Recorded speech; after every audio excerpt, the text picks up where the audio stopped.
Good evening, ladies and gentlemen. My name is Danny Sriskandarajah. I'm the director of the Royal Commonwealth Society. It's my pleasure to welcome you here on behalf of both the RCS and the RAS, the Royal Africa Society. We're delighted to be working together to host this event tonight.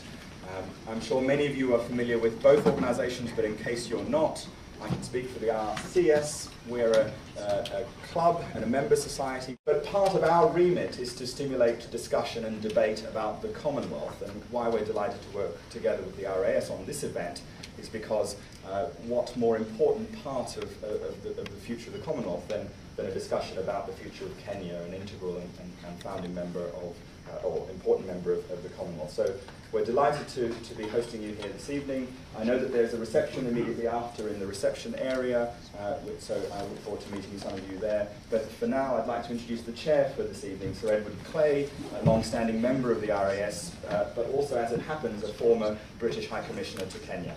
So, over to you, sir.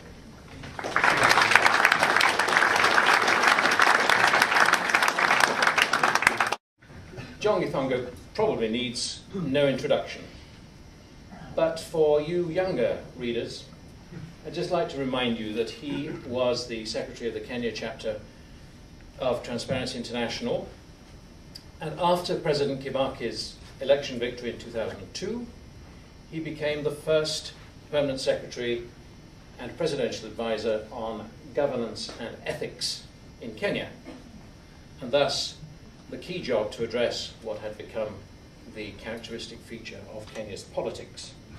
And he did that job against growing suspicion and final disillusionment for 3 years. And the story of that era in Kenya's attempt to nail the dragon of corruption is told in Michaela Rong's book, It's Our Turn to Eat. John Githongo fled to Britain in February 2005 and stayed here working, mostly here and elsewhere, and returned to Kenya effectively a couple of years ago, and now runs the Inuka Foundation in Kenya. So that's John Githongo.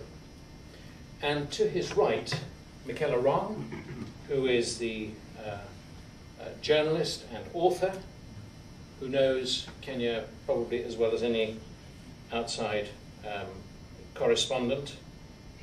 She operates and writes in her own right as a freelance. She's a trustee of International Alert, and she is author of 3, in their way, extraordinary books. It's Our Turn to Eat, which tells the story of the Githongo era in Kenya.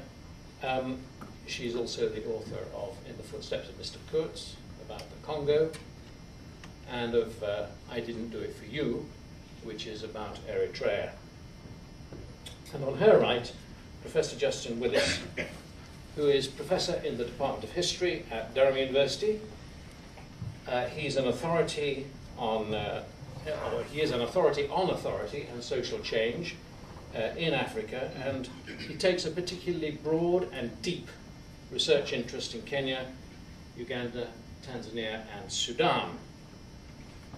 He has a special interest in the social history of alcohol in Africa.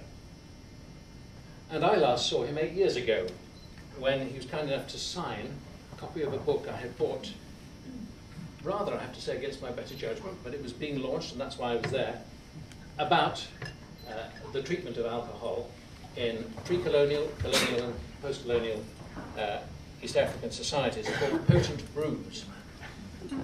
And it turned out, indeed, to be intoxicating as a read. It was unexpectedly fascinating. And actually, when you think about it, we learn a lot through our treatment of alcohol and other stupefying substances like that about society, any society.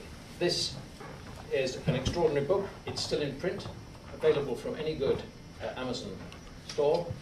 So I do urge you to get it. Justin Willis has been director of the British Institute in East Africa for 3 years, came back nearly 2 years ago to Durham. So I'm very glad to welcome all of them. would ask you please to welcome them too.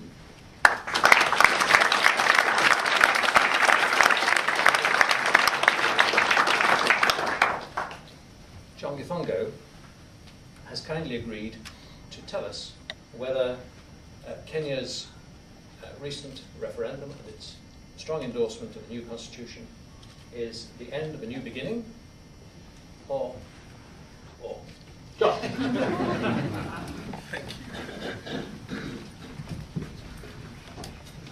Thank you very much, Sir Edward.